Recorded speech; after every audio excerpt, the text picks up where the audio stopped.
विध्वंसक योग ज्योतिष में ऐसे ग्रह संयोजन को कहा जाता है जो व्यक्ति, समाज या विश्व स्तर पर उथल पुथल, विनाश, संकट, दुर्घटना या बड़े परिवर्तन के संकेत देते हैं। ये पुराने ढांचे को तोड़कर नया निर्माण भी करवाता है। इस योग का निर्माण अप्रैल से मई 2026 के मध्य हो रहा है। 1.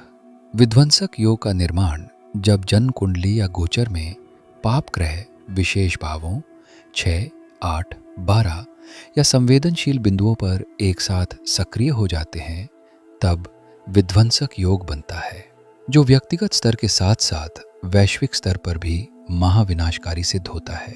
बहुत बड़े स्तर पर भूकंप, हवाई घटनाएं, युद्ध, वैश्विक स्तर पर अर्थव्यवस्था को तोड़ता है।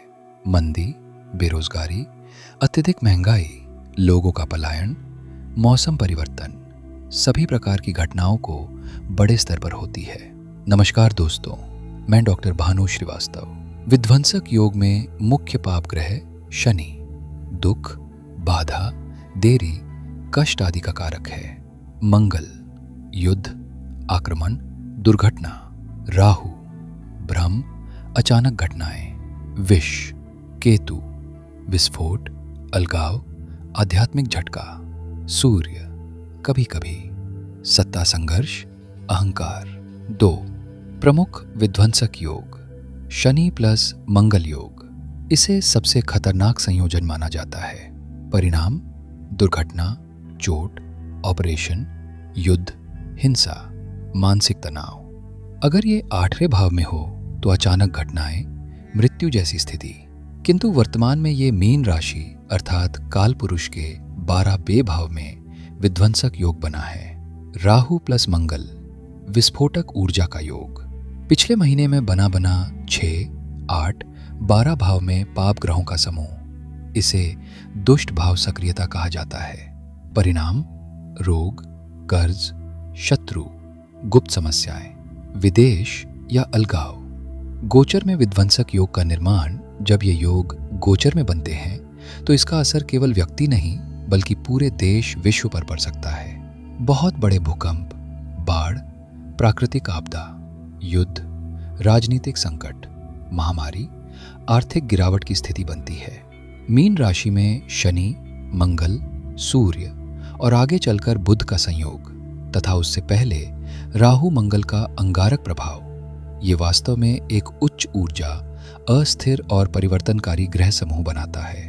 इसे सरल भाषा में कहें तो ये समय स्थिरता को तोड़कर नई व्यवस्था बनाने का संकेत देता है, लेकिन रास्ता थोड़ा कठोर हो सकता है।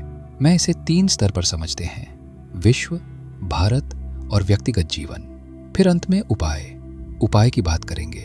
1. वैश्विक स्तर पर प्रभाव। जब शनि, मंगल, सूर्य और बाद में बुध एक साथ आते हैं और पहले से राहु मंगल का प्रभाव सक्रिय रहा हो तो ये संकेत देता है स्थितियां जो इस योग निर्मित होते हैं। राजनीतिक टकराव और शक्ति संघर्ष और अधिक बढ़ जाएगा। शांति वार्ता विफल होगी। वैश्विक युद्ध अधिक तेज हो जाएंगे। सैन्य गतिविधियों या सीमा तनाव में वृद्धि हो जाएगी। अचानक घटनाएं, आग, विस्फोट, तकनीकी दुर्घटनाएं, साइबर अटैक, सैटेलाइट पर आक्रमण, बैंकिंग घोटाले से संबंधित घटनाएं अधिक बढ़ जाएंगी।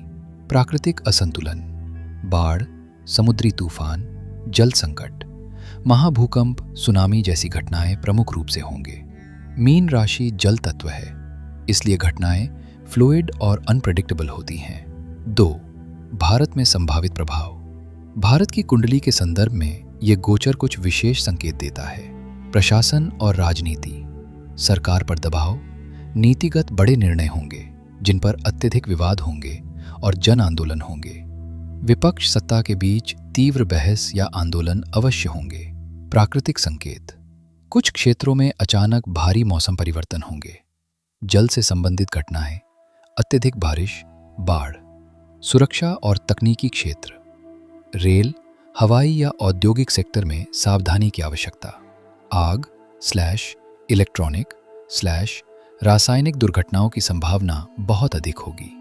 अगर बहुत अधिक आवश्यक ना हो तो इस समय ज्यादा ट्रैवल ना करें। 3. व्यक्तिगत जीवन पर प्रभाव। ये सबसे महत्वपूर्ण भाग है।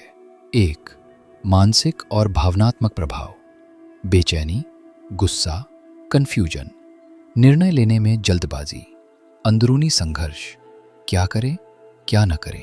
दो, करियर और कार्यक्षेत्र, अचानक परिवर्तन, जॉब स्विच, प्रेशर, बॉस या अथॉरिटी से टकराव, मेहनत ज़्यादा, परिणाम देर से, शनि प्रभाव।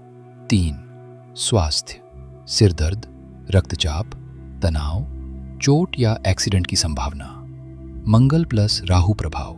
चार, रिश्ते, मिसअंडरस्टैंडिंग्स, ईगो क्लैशेस, सूर्य प्लस मंगल। चार, सबसे संवेदनशील लोग कौन, जिनकी कुंडली में मीन, कन्या, मिथुन, धनु राशि प्रमुख है।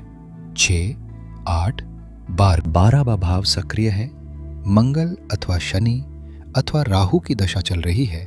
ज्योतिषीय उपाय, ये भाग बहुत महत्वपूर्ण है संतुलन के लिए। मंगल और शनि शांति, रोज हनुमान चालीसा, मंगलवार एवं शनिवार को हनुमान जी को सिंदूर और तेल चढ़ाएं। राहु केतु, शांति के लिए ओम राहवे नमः, नारियल या काला तिल दान करें। मानसिक संतुलन के लिए ध्यान, जल तत्व संतुलन के लिए सुबह जल में सूर्य को अर्घ्य, महामृत्युंजय मंत्र, विशेष रूप से दुर्घटना अथवा भय से बचाव के लिए 108 बार जप करें। ये समय विध्वंस से ज्यादा रीस्ट्रक्चरिंग का है। शनि कहता है पुरानी चीजें हटाओ, मंगल कहता है एक्शन लो, राहु कहता है अनएक्सपेक्टेड होगा, सूर्य कहता है ईगो कंट्रोल करो। इसलिए ये समय डरने का नहीं बल्कि सचेत, डिसिप्लिन्ड और ग्राउंडेड रहने का है। हमारे साथ बने रहने के लिए चैनल को सब्सक्राइब कीजिए, जिससे आने वाली घटनाओं के संकेत से हम आपको अवगत करा सकें। ओम नमो नारायण।